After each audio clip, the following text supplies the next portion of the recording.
नियामक ज्यामिति यानी कि इसको हम ग्राफ का इसका हम विधि भी बोलते हैं, ठीक है। और नियामक ज्यामिति पढ़ लेने के बाद हमारा ग्राफ बहुत बड़ा शॉर्टेज के रूप में हमारा विख्यात हो जाता है। नियामक ज्यामिति का यह रूल हम जान लेंगे तो हमारा ग्राफ का सारा A to Z रूल क्या हो जाएगा, हल्का हो जाएगा, ठीक है। इसीलिए सबसे पहले हम नियामक ज्यामिति जानते हैं। तो नियामक ज्यामिति में हमारा सबसे पहले एक बात को हम जान लेते हैं कि यह मेरा प्लस का जो चिन्ह है ना, तो यह 4 भागों में बटा हुआ है। कितने भागों में बटा हुआ है? 4 भागों में बटा हुआ है, जिसमें सबसे पहला भाग हम किसी भी चीज को चलाने के लिए एक रूल होता है, एक नियम होता है। उसी नियम और कायदे को देख करके इसमें हम सबसे पहला भाग इसको हम बोलते हैं, यानी कि फर्स्ट क्वाड्रेंट, ठीक है। फर्स्ट क्वाड्रेंट जिसको हम लोग हिंदी में बोलते हैं क्या चीज? प्रथम चतुर्थांश। प्रथम चतुर्थांश कहते हैं, ठीक है। और इसके बाद हम लोग इधर से घूमते हुए इधर की ओर आ जाते हैं। तो यह इसी रूल के अनुसार, जब यह फर्स्ट क्वाड्रेंट था तो यह मेरा क्या हो गया?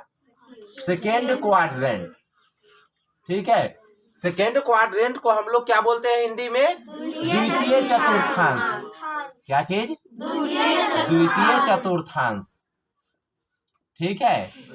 और उसके बाद हमारा इस रूल को, जब द्वितीय चतुर्थांश मेरा ये हो गया, उसके बाद हम लोग कहाँ चले आते हैं, यानी कि इसमें तो यह मेरा क्या हो जाता है? थर्ड क्वाड्रेंट, ठीक है। थर्ड क्वाड्रेंट मेरा क्या कहलाता है? तृतीय चतुर्थांश, ठीक है। तृतीय चतुर्थांश, ठीक है। और उसके बाद हमारा एक फोर्थ हो जाता है, यह मेरा चौथा भाग होता है। यह मेरा क्या कहलाता है? यानी कि फोर्थ क्वाड्रेंट, ठीक है। फोर्थ क्वाड्रेंट को हम लोग हिंदी में क्या बोलते हैं? चतुर्थी चतुर्थांश। मतलब 4 भागों में यह बटा हुआ होता है। और तुम जानते हो कि जब हम समीकरण बनाते हैं तो हमारा सबसे आसान विधि जो होता है, हम लोग उसमें व्यक्त करते हैं क्या चीज? x और y के विधि में। क्या चीज में, कौन सा विधि में व्यक्त करते हैं? x और y के विधि में व्यक्त करते हैं। तो सबसे पहले इसमें हम जान लेते हैं, और कभी भी यह बात जान लेना, हमेशा x का मान पहले लिखाता है और y का मान बाद में लिखाता है। यह बात जान गए हो ना? तो इसके लिए तुम इसमें सबसे पहले जान लो कि प्रथम चतुर्थांश जब भी तुम लिखना ना, प्रथम चतुर्थांश में कोई भी संख्या को लिखना ना, तो इसका आगे चल के तुमको बड़ा एग्जाम्पल हम देंगे, उसके बाद तुम्हारा क्वेश्चन करने आसानी से चले आएगा। लेकिन सबसे पहले इसका भी रूल समझ लो। तो प्रथम चतुर्थांश में जब भी हम कौन संख्या को लिखेंगे कि जब x का मान भी प्लस रहेगा और y का मान भी प्लस रहेगा, तो वह कौन सा चतुर्थांश में आएगा? प्रथम चतुर्थांश में आएगा। बात को समझ रहे हो कि नहीं? जब x का मान भी प्लस रहेगा और y का मान भी प्लस रहेगा तो क्या होगा? प्रथम चतुर्थांश में। और द्वितीय चतुर्थांश में क्या होता है कि x का मान माइनस रहेगा और y का मान क्या रहेगा? इस बात को तुम हमेशा एकदम कंफर्म याद करके रखना, या इसको समझ करके रखना। तो समझने से ज्यादा, याद करने से ज्यादा बेटर होता है क्या चीज? समझना, ठीक है। याद करने से ज्यादा अच्छा होता है समझना। तो इसको क्या चीज? द्वितीय चतुर्थांश में हमारा x का मान क्या हो जाता है? माइनस, और y का मान क्या? प्लस, ठीक है। और थर्ड क्वाड्रेंट, तृतीय चतुर्थांश में मेरा क्या होता है? तो तृतीय चतुर्थांश में तुम यहाँ पर जान लो कि तृतीय चतुर्थांश हमारा कहलाता है x का मान भी माइनस और y का मान भी माइनस, ठीक है। अब चौथा चतुर्थांश में क्या हो जाता है? तो चौथा चतुर्थांश में, फोर्थ क्वाड्रेंट में हमारा क्या होता है कि x का मान प्लस और y का मान माइनस। बात को समझ रहे हो? ठीक है। इस बात को हमेशा याद रखना कि इसमें प्लस प्लस, इसमें माइनस प्लस, और इसमें माइनस माइनस, और इसमें प्लस माइनस। ध्यान देना, 2 गो क्वाड्रेंट में लोग ज्यादा कंफ्यूज हो जाता है, और वह होता है सेकेंड और फोर्थ। क्योंकि इसमें थोड़ा सा तुमको जरा सा कॉमन दिखेगा, इसमें पहले माइनस है और इसमें बाद में माइनस है, ठीक है। तो इस बात को याद रखना कि जो पहले माइनस आएगा वो सेकेंड क्वाड्रेंट, जो बाद में माइनस आएगा वो फोर्थ क्वाड्रेंट, ठीक है। अब इसके बाद इसको हम अगले पहलू पर इसको हम जानते हैं। तो यहाँ पर जान लो कि सबसे पहला जो क्वाड्रेंट रहता है तो यह इस भाग को, जो मेरा रो होता है, यानी कि जो मेरा इस सामने आमने सामने के भाग होता है, ठीक है, यानी कि इसको हम क्या बोल सकते हैं, ईस्ट और वेस्ट का जो मेरा भाग होता है, यानी कि पूरब का और पश्चिम का जो मेरा भाग होता है, उसको हम लोग क्या बोलते हैं, उसको हम लोग क्या बोलते हैं, एक्स का अक्ष। यह कौन सा भाग हो गया मेरा, एक्स वाला भाग हो गया, यानी कि इस लाइन पर केवल एक्स का मान घटेगा चाहे बढ़ेगा। यहाँ पर क्या हो जाएगा, यहाँ पर तो एक्स माइनस में ना रहता है, इस लाइन में एक्स का माइनस रहता है ना, तो यहाँ पर इसको हम क्या बोल सकते हैं, एक्स डैश अक्ष। डैश का मतलब समझ गए, डैश का मतलब होता है माइनस वाला अक्ष। बात को समझ गए ना। उसी प्रकार सेम टू सेम विधि में यहाँ पर क्या हो जाएगा, यह y अक्ष और यह क्या हो जाएगा, y डैश अक्ष। यह y डैश, यह y अक्ष हो जाएगा, क्योंकि इस पर y का मान इस पर घटेगा चाहे बढ़ेगा। इस पर y डैश का मतलब इस पर y का मान घटेगा चाहे बढ़ेगा। बात को समझ गए ना। तो यह बात जान लो, नियामक ज्यामिति का कोई भी विधि हो या ग्राफ का तुम कोई भी एग्जाम्पल देखना, तो उसमें समझ जाना कि जो जहां पे चारों लाइन आकर के मिल जाए वह मेरा क्या कहलाता है, जीरो। ठीक है, यानी कि यह मेरा जीरो कहता है, लेकिन यह जीरो को हम लोग क्या बोल सकते हैं, ओरिजिन पॉइंट। ओरिजिन पॉइंट, ठीक है। यहाँ पर डिस्टर्ब होगा इसीलिए हम तुमको अलग लिख देते हैं, इसको भी लिख लेना। क्या इसको हम लोग बोलते हैं, ओरिजिन पॉइंट। ओरिजिन पॉइंट का मतलब क्या चीज, यहाँ पर डिस्टर्ब होगा इसलिए मिटा देते हैं, ठीक है। ओरिजिन पॉइंट का मतलब क्या चीज, कि यह केंद्रक बिंदु हो गया। क्या हो गया, केंद्रक बिंदु। केंद्रक बिंदु का मतलब जो चीज हमारा केंद्र में रहता है, यानी कि यहीं से तुम देखोगे, तुम सुने होगे कि भूकंप का केंद्र इस बार नेपाल आया था। नेपाल आया था का मतलब कोई भी चीज कहीं, भूकंप जो अगर उठ करके केनहू अगर भागा है ना, चारों दिशा में अगर कोई दिशा में जो अगर फैला है ना, तो वह कहां से फैला है, नेपाल से फैला है। तो इसी बात को समझ लो, यानी कि केंद्रक बिंदु से कोई भी संख्या अगर स्टार्ट होगा तो कहां से स्टार्ट होगा, केंद्रक बिंदु से। ठीक है, जहां जहां डैश वाला है वह माइनस की अक्ष रहेगा, जहां जहां केवल एक्स है और केवल वाई है, मतलब डैश नहीं है, वह प्लस वाला अक्ष रहेगा। बात को समझ रहे हो ना। माइनस वाला अक्ष और प्लस वाला अक्ष को समझ गए कि नहीं समझे, ठीक है। तो यह जब मेरा एक्स वाला अक्ष है, केवल एक्स का अक्ष है ना, तो एक्स वाला अक्ष ग्राफ कॉपी रहेगा, तो उसमें काफी तुमको सहायता करेगा, सहूलियत होगा। इसमें तुम देखोगे तो इसमें तुमको पता चल जाएगा पूरे एकदम डिटेल बाई डिटेल में, ठीक है। यहाँ देखो, इसमें उतना साफ नहीं लिखा हुआ है, बेवकूफ लड़की का है ये है, ठीक है।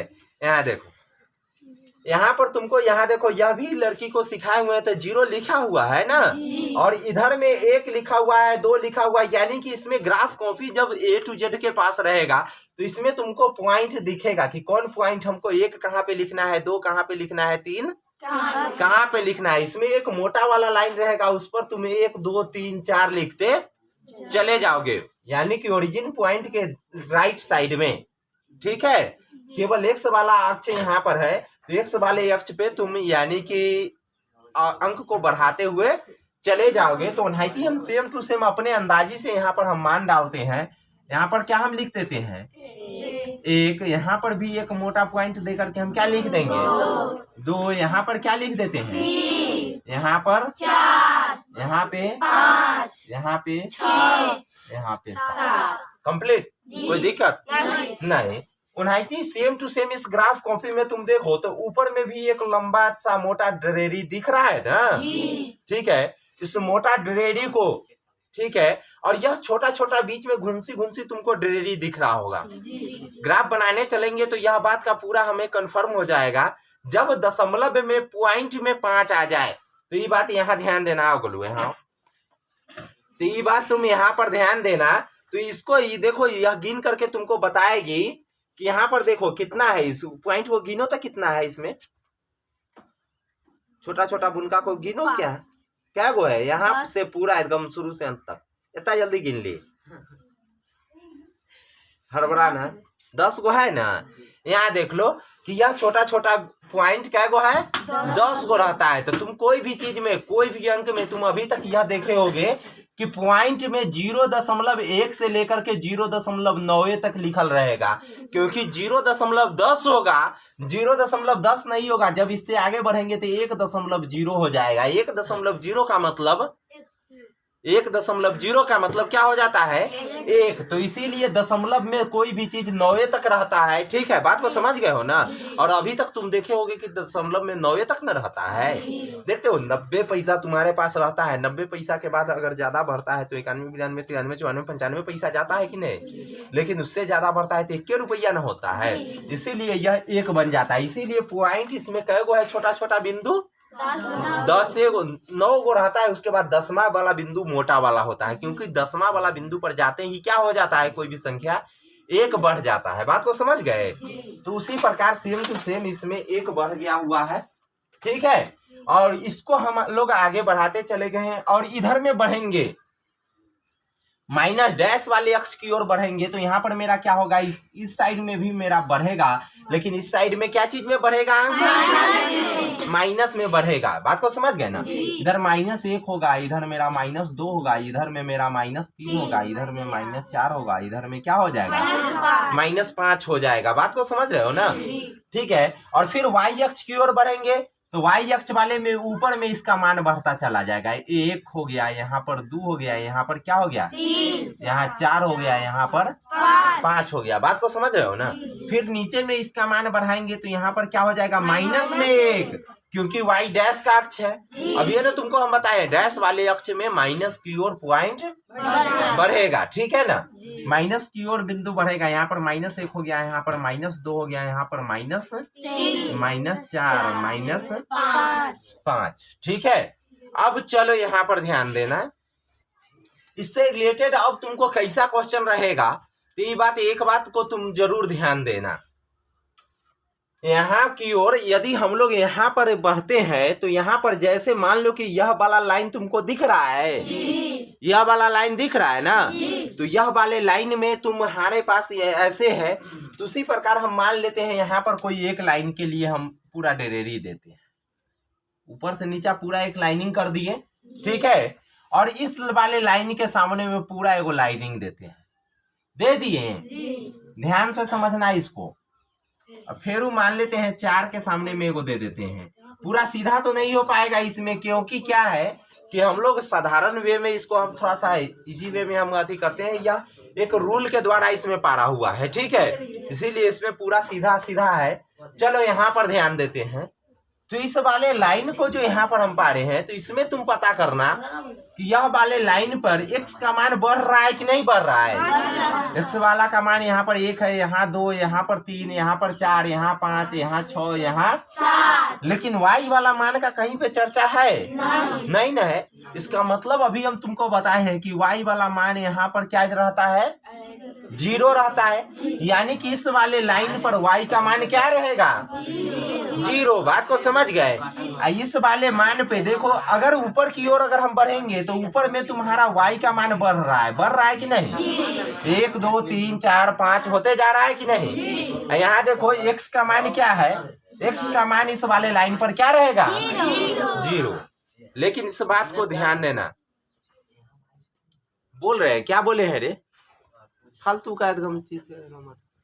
चले यहाँ ध्यान, क्या है इस वाले लाइन पे x का मान 0 रहेगा कि नहीं रहेगा। ठीक है, यहाँ देखना इस वाले लाइन पर तो एक y का मान कितना है, मान लो अगर यहाँ पर हम लिख रहे हैं तो y का मान कितना है वहां पर -3। कैसा +3 है, यहाँ पे -3 है। ठीक है, वो लाइन को दर्शाने के लिए यहाँ पर वो लिखा हुआ है। ठीक है, चले यहाँ देखो, यहाँ पर प्लस में 3 है। अगर मान लो यहाँ पर y का मान 3 वाला यह लाइन है, x का मान यह वाला कौन लाइन है x का, इस लाइन पर x का मान कितना है +3 है ना। इस मान पर इस लाइन पर x का मान 3 है और इस लाइन पर y का मान 3 है। इसका मतलब यदि हमको कोई भी संख्या में यदि हमको कह दिया रहेगा कि इस संख्या मतलब यह ग्राफ पर यह नियामक ज्यामिति वाले बिंदु पर संख्या 3, x का मान भी 3 और y का मान 3 दोनों को दर्शाए, तो वह मेरा पॉइंट कहां पर आकर दर्शेगा? क्योंकि x का भी मान 3 यहाँ पर आकर के मिला है कि नहीं? और y का मान भी 3 मेरा कहां पर आकर मिला है? यहाँ पर मिला है ना। अब बात को समझ गए ना कि अगर तुमसे कभी क्वेश्चन करेगा तो क्या करेगा कि x का मान 3, मान लो कि 3 और 3 को दर्शाएं।